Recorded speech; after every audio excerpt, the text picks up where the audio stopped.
বাণিজ্য আলোচনা ভেস্তে যাওয়ার পর কানাডাকে নিয়ে কড়া মন্তব্য করেছেন মার্কিন প্রেসিডেন্ট ডোনাল্ড ট্রাম্প। তিনি বলেছেন, কানাডা যুক্তরাষ্ট্রের অঙ্গরাজ্য না হয়েও অঙ্গরাজ্যের সুবিধা নিতে চায়। শুক্রবার বাণিজ্য আলোচনা ভেস্তে যাওয়ার পর শনিবার প্রথমবারের মতো এ বিষয়ে মন্তব্য করেন ট্রাম্প। নতুন শুল্ক আরোপের পাশাপাশি তিনি অভিযোগ করেন, বছরের পর বছর কানাডা থেকে আসা পণ্যের ওপর যুক্তরাষ্ট্রের কৃষকদের জন্য বিশাল পরিমাণ শুল্ক আরোপ করা হয়েছে। এদিকে নতুন করে কানাডার বিভিন্ন পণ্যে 50% শুল্ক আরোপের সিদ্ধান্তকে ভুল হিসাব আখ্যা দিয়ে পাল্টা ব্যবস্থা নেওয়ার ঘোষণা দিয়েছেন কানাডার প্রধানমন্ত্রী মার্ক কার্নি। তিনি বলেছেন, নতুন শুল্কের জবাবে আগামী 8 সেপ্টেম্বর থেকে যুক্তরাষ্ট্রের পণ্যের উপর সমপরিমাণ শুল্ক আরোপ করবে কানাডা।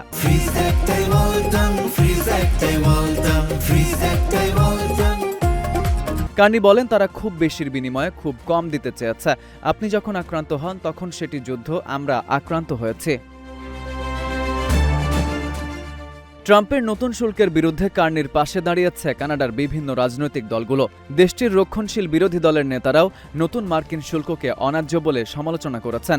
অন্টারিওর মুখ্যমন্ত্রী ডগ ফোর্ড বলেছেন, ট্রাম্পকে বিশ্বাস করা যায় না।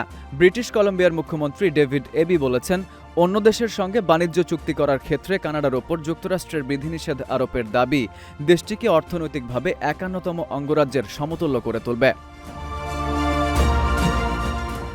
সপ্তাহের শুরুতেও দুই দেশ একটি বাণিজ্য চুক্তিতে পৌঁছানোর বিষয়ে আশাবাদী ছিল, কিন্তু শেষ মুহূর্তে উভয় পক্ষ একে অপরের বিরুদ্ধে চুক্তির শর্ত পরিবর্তনের অভিযোগ তোলে। কানাডার প্রধানমন্ত্রী বলেন, যুক্তরাষ্ট্রের দেওয়া সর্বশেষ শর্তগুলো ছিল অগ্রহণযোগ্য। বিশেষ করে অন্য দেশের সঙ্গে নতুন বাণিজ্য চুক্তি করার ক্ষেত্রে কানাডার স্বাধীনতা সীমিত করার প্রস্তাব মেনে নেওয়া সম্ভব নয় বলে জানান তিনি। অন্যদিকে যুক্তরাষ্ট্রের বাণিজ্য প্রতিনিধি জেমিসন গ্রিয়ার অভিযোগ করেন, কানাডা আগে সম্মত হওয়া কিছু শর্ত থেকে সরে গিয়ে নতুন দাবি তুলেছে, তাই আপাতত আলোচনা পুনরায় শুরুর কোনো পরিকল্পনা নেই।